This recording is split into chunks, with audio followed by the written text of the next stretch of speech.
I've got hot Stellar news and price action to share with you. I've got a positive use case story for you for crypto and Web3, and regulators out there other than the SEC are looking to take a bite out of that crypto pie. We'll start it off here with the heat map. XLM sitting at 8.7, up 1% last 24 hours. The market is digesting the action from the SEC and Kraken. That's why you're seeing the green across the screen right now. The worst is behind us with that situation. Now we got to claw our way back up until CPI data, which is going to be at 8:30 a.m. Eastern time on February 14th. Bitcoin sitting at 22,036, ETH 1550. Chart action, we've got it here, everyone. We'll get to that soon, but let's get to this first. SEC's Crackdown and Kraken staking program puts other players on notice. Thursday's decision has been received with mixed reactions, with more crypto adherents being rattled by the SEC's increasing encroachment on the sector. In a surprise move, Hester Pierce, a ranking commissioner of the SEC,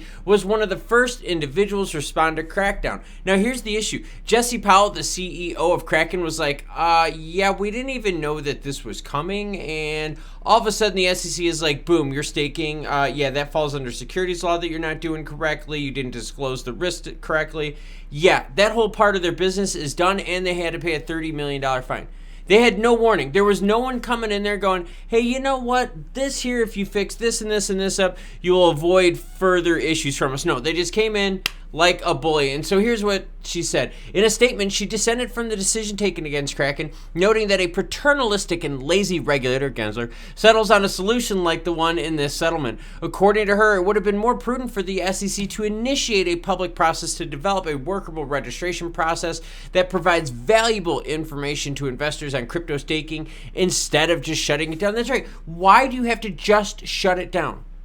This makes zero sense. Come up with better regulations, work with companies, work with businesses. And it's not just the SEC. It's not just California who took down Nexo. No, what else do we have? The Consumer Federation of California. Yep, try to remember all of these reattempts to regulate crypto companies. And it is equally clear until we take that step, Californians will continue to be vulnerable to prevalent and preventable financial scams. Oh, come on. All right, I get it. Yes, the scams. Go after those criminals. I do get that part. But the issue I have is there's so many people wanting to do their own version, their own revision of crypto regs out there that this is just becoming a mess right now. How is a business supposed to keep up with all of these different regulatory alphabet agencies out there? How are you supposed to know as all these rules are changing and some you need to do this due diligence, some is this, some don't care about this, others do care about this, some you could just say, hey, you're FDIC insured to the public and you won't ever get touched, some you could get screwed for 20, 30 million. It's a complete mess. Now, positive use case news. Bank of Brazil now allows citizens to pay taxes with crypto. And I'm sorry, I don't mean to totally glance over this whole thing with the different regulatory agencies, but it's frustrating because honestly, from a business perspective, it's hard to keep up with a multitude of regulators when you're in this emerging industry. Anyways, Bank of Brazil now allows citizens to pay taxes in crypto. Through this collab, Brazilians holding cryptocurrencies by BitFi can now easily pay their taxes, fees, and governmental obligations using their assets. Wow, how different than the United States. Holy crap, you mean there are progressive countries out there when it comes to crypto? Yep, and that's the thing. That's why I wanted to bring up this story, showing you how different it is out there from country to country.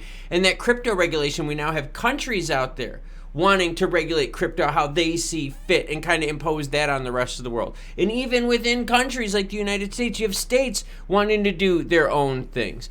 The mechanism behind this service is similar to customers paying for a ticket by capturing a barcode. Using the BitFi app, taxpayers need only select their preferred cryptocurrency for payment and then scan a barcode before going on to confirm a payment. So easy use case for crypto to pay your legal stuff using the Bank of Brazil. Stellar's got a lot going on too, and don't worry, we're going to get to charts. Decaf. Cash deposits and withdrawals are now live. You can now buy digital dollars, we're talking USDC, and redeem them for cash and MoneyGrams. 300,000 locations, 170 plus countries. That's all thanks to Stellar, everyone. And if you would like, you are welcome to follow me. I will have that information linked down below on my Twitter page. But they're talking about that, and this is what makes it important, the ramps. Stellar has the on and off ramp. So for the unbanked and underbanked out there, You have a platform, you have a rail system for these projects to be built on. 2023 is the year where we hope a lot more people jump onto the building bandwagon, especially with smart contracts being hopefully launched in the first half of 2023. That'll bring on a whole new class, a whole bunch of fresh faces of builders in the Stellar ecosystem. And just like I highlighted the use case of paying taxes and so forth with Bank of Brazil, use cases here for Circle's USDC on Stellar proven yet again. Decaf, everyone. And also, please check out Stellar on their Twitter as well. They got a lot of stuff that they announced there. They don't do too much with their YouTube page, but their Twitter's fairly active. So if you're looking for, like juicy news, outside of this channel, you're welcome to hit their Twitter page. All right, let's swing it on over to the charts and take a look. Here we go. We've only got a couple days left to that February 14th CPI data, Valentine's Day reminder, everyone. But you can see we are slowly creeping on up from the bottom of the Kraken action. Have a low here of 8.4. So you can see we've picked up already 0.2 of a cent here over the last couple days. But the action, right? The action that's going to be going on Monday, you're going to get some earnings out there, some tech earnings and stuff like that. Some bank stuff is going to be coming out.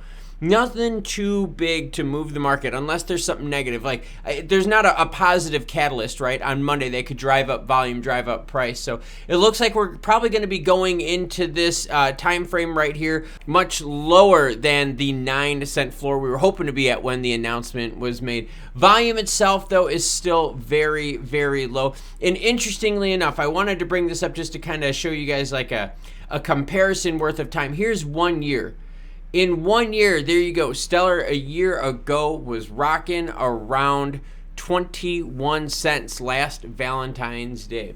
So think about where we are compared to a year ago. Think of all the advertising crypto-wise on the Super Bowl, the big game out there, compared to this year where there is no Super Bowl advertising by crypto companies. Interesting, right? How quickly a year has changed. We've seen the SEC in this last year go after crypto with staking, with yield programs, going hardcore, big in the fines, not working with people. We've seen other regulators out there, state regulators, watchdog groups, New York attorney generals, all just going after crypto hardcore this last year, and the price reflects it.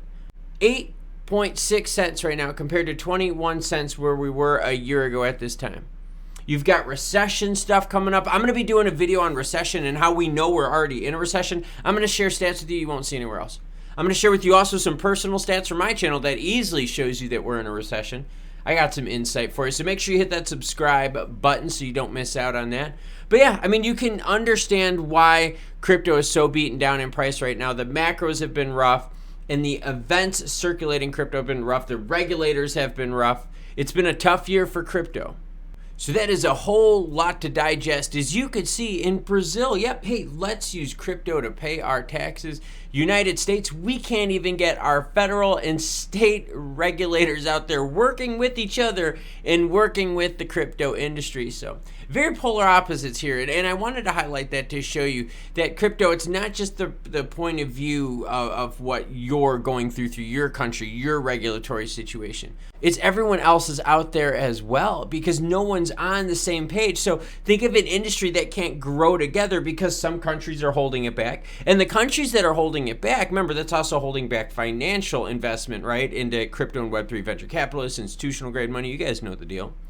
So if you've got countries out there like the United States that are just really slow rolling here, that's a lot of money they're holding back from the development and use case of these projects. Paying your taxes with crypto. African nations, right, moving on to crypto adoption quite heavily right now. More regs coming out of there, quicker regs coming out of there. The needs for these countries are different too, and I just wanted to highlight that through the stories that I showed you today. Stellar action, man, price-wise, I really wish we were going to be above that 9 cent mark, but hey, the SEC had to come out, piss in our Cheerios, and come after Kraken without even talking to them. Jesse Powell's like, yo, you guys didn't even give me any warning to fix this before the fines. You're just like, yo, screw it. Here's your fine. Done. Business. Done. Come on now.